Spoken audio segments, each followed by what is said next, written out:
Olá pessoal, seja bem-vindo aqui ao canal. No vídeo de hoje nós vamos falar sobre FIIs e a taxa Selic. Tá? Tem ocorrido agora uma queda nos FIIs, onde cogita-se aumento da taxa Selic. Como que isso fica? Como que isso pode afetar os FIIs? Se você investe, como que pode ficar isso daí? Quero lembrá-los que neste vídeo nada do que é falado aqui é recomendação de compra ou de venda, ok? Então isso é apenas informação que eu compartilho com vocês. Bom, para a gente poder falar da taxa Selic, mas o que ela tem a ver com FIIs, vamos abrir aqui. Isso, bom, nós sabemos que a Selic, então, é a nossa taxa básica de juros. Hoje ela está na faixa aí de 2%, ok? No início de 2020, arredondando aqui, ela estava na faixa de 5%. Essa mesma taxa Selic já teve momentos de 14%, por exemplo, aqui em 2015, 2016, já teve momentos aí de 14%. Para o ano de 2021, estão projetando aí, tá, um aumento nessa taxa que vai variando aos poucos, ou esse aumento ele pode ser gradativo ou vai ser de repente um aumento mais elevado. Então, no primeiro momento aqui cogita-se em 2,5, 3, 4 e 5, mas até lá no início de 2022. Então, para o final de 2021 nós temos aqui 5% da taxa Selic, ok? Mas quero lembrar que isso são projeções, ok? Então, as reuniões do Copom elas vão acontecendo e eles vão definindo essas taxas aí, e à medida que isso for necessário. Bom, o que de fato isso então tem a ver com os FIIs? Aqui tem mais ou menos aqui uma faixa de yield que a gente encontra dos FIIs. Claro que tem fundo imobiliário que paga muito mais do que isso e tal, então tudo depende da alocação da carteira, ok? Então, se você tem FIIs que pagam mais, obviamente você tem um yield um pouco maior ali. Mas na faixa ali, mais ou menos, a gente encontra normalmente, aí é comum, 6, 7, 6,5, 7,5. Então essa é uma faixa que normalmente a gente encontra. Talvez um pouco menos até. O que acontece então se a taxa Selic subir, por exemplo, aqui para 5%? Então 5% vai ficar bem próximo do que está aqui, né? Desse yield que você recebe aqui com os FIIs. No entanto, você vai analisar da seguinte forma: o que a gente vai pensar na verdade? Nós vamos analisar aqui, essa taxa básica aqui, ela é paga, por exemplo, lá no Tesouro Selic. Então, o Tesouro Selic é aquele que a gente pode resgatar a qualquer momento. Muita gente usa aí para reserva de emergência, eu inclusive utilizo também. E o que vai acontecer? Você vai deixar o dinheiro aqui, ou seja, o grau de risco que você tem aqui é muito menor do que o grau de risco que se tem aqui. Então, o que eu, por exemplo, vou imaginar?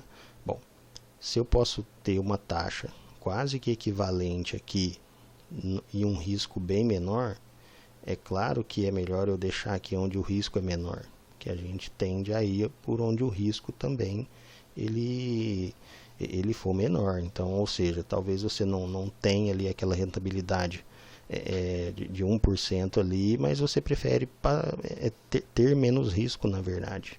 Tá?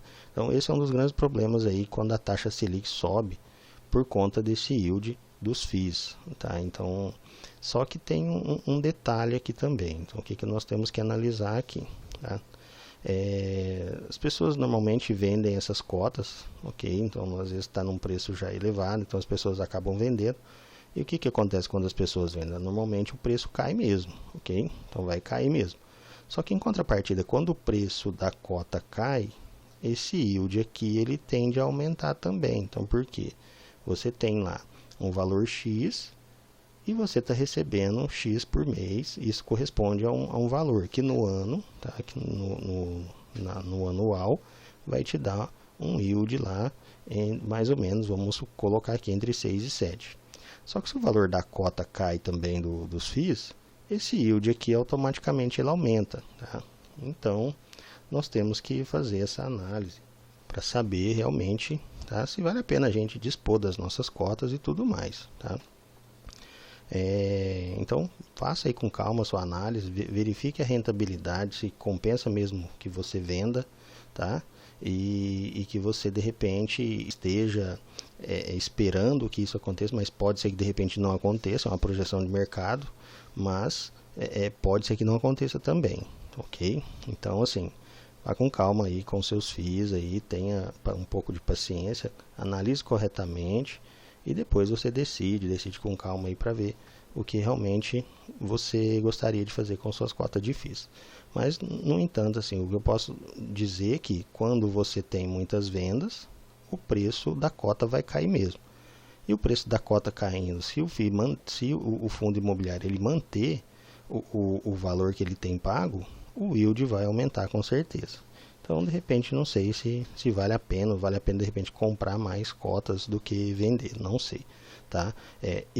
Pelo menos, eu tenho uma estratégia de investimento na qual, no momento, eu vou ter que aportar um pouco mais em fundos imobiliários. Como está tendo essa queda, eu vou ter que aguardar um pouquinho para me ver como que isso vai se comportar, para que eu possa comprar, de repente, não sei se vai cair mais ou vai manter no que está. Ok? Vamos aguardar então para ver. Desse cenário que a gente tem, então nós vimos aqui em relação ao yield, mas assim, será que tem alguns FIIs que podem se beneficiar com o aumento aqui da taxa Selic? Tá?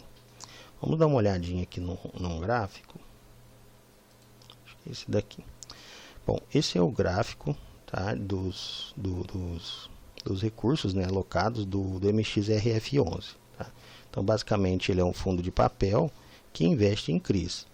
Então, se a gente analisar esse gráfico aqui, o que nós temos? Ó, que uma boa parte desses contratos eles são indexados ao CDI. Tá? Então, ou seja, se eles são indexados ao CDI e a taxa Selic sobe, então automaticamente o CDI vai subir. Então, com certeza, ele também terá aqui vantagem na hora que isso subir. Tá? Então, tudo isso você tem que levar em conta na hora de definir aí a sua estratégia. Tá?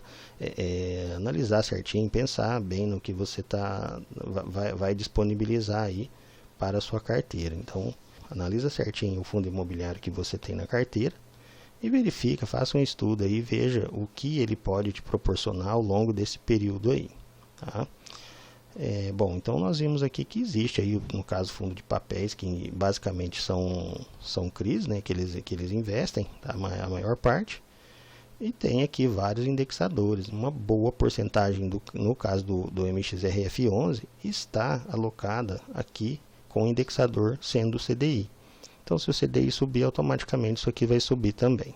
Bom, outro ponto também que ocorre normalmente nesse tipo de coisa, o que é?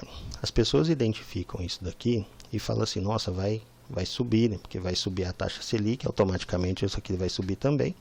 Então, de repente, ela tem lá um fundo de laje corporativa, e as pessoas de repente acabam vendendo esse de laje corporativo para poder empregar o dinheiro nesses fundos, onde provavelmente terá uma rentabilidade melhor. Então acontecem vários movimentos aí que as pessoas podem, tá? Os investidores podem vender as suas cotas a fim de alocar esses recursos em algo que pode dar um retorno um pouco maior. Bom, gente, então aqui nós temos esses modelos, né, no qual a gente pode verificar aí que muitas pessoas podem vender suas cotas aí para poder investir em outros fundos, tá? Ou mesmo alocar em outros recursos, de repente renda fixa, mas você é quem decide aí, você que tem que fazer seus estudos e análises para ver se realmente compensa que você fique ou que você aloque esses recursos em outro investimento.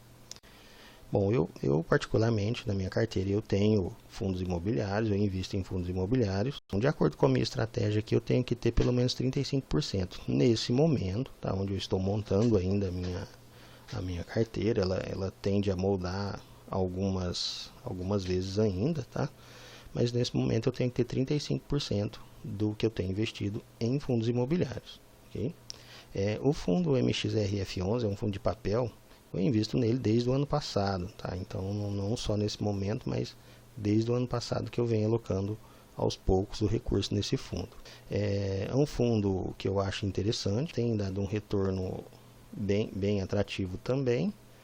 E eu acho que ele está num perfil mais conservador, tá? Não um perfil agressivo. Tanto é que tem fundos imobiliários que estão pagando bem mais, mas aí você tem que ver também a sua característica, né? Os seus objetivos aí, ok?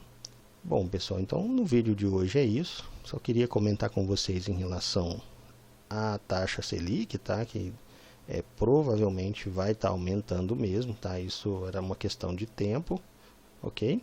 E o impacto dela nos FIIs exatamente, no começo agora, caso ela aumente pouco, talvez não vai se ter nenhuma, não vai estar fazendo tanta diferença assim quanto aos fundos imobiliários.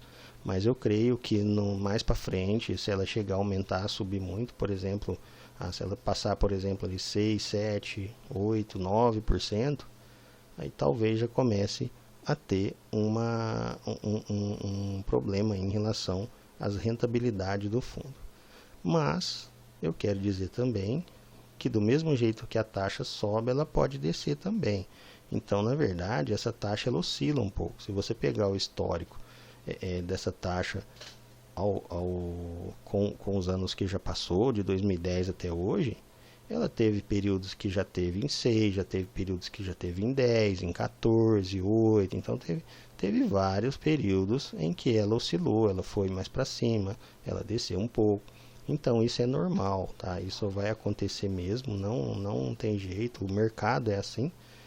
Então você tem que ter uma estratégia. Bom, o ideal aqui, pelo menos de minha parte, creio que seja a gente diversificar a carteira, tá? Então aloque uma parte dela em fundos imobiliários, caso você queira, caso você goste, tá?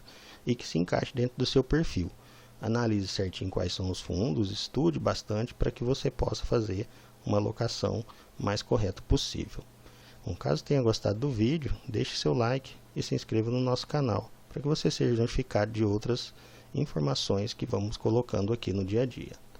Por enquanto é isso. Um forte abraço, até o próximo vídeo.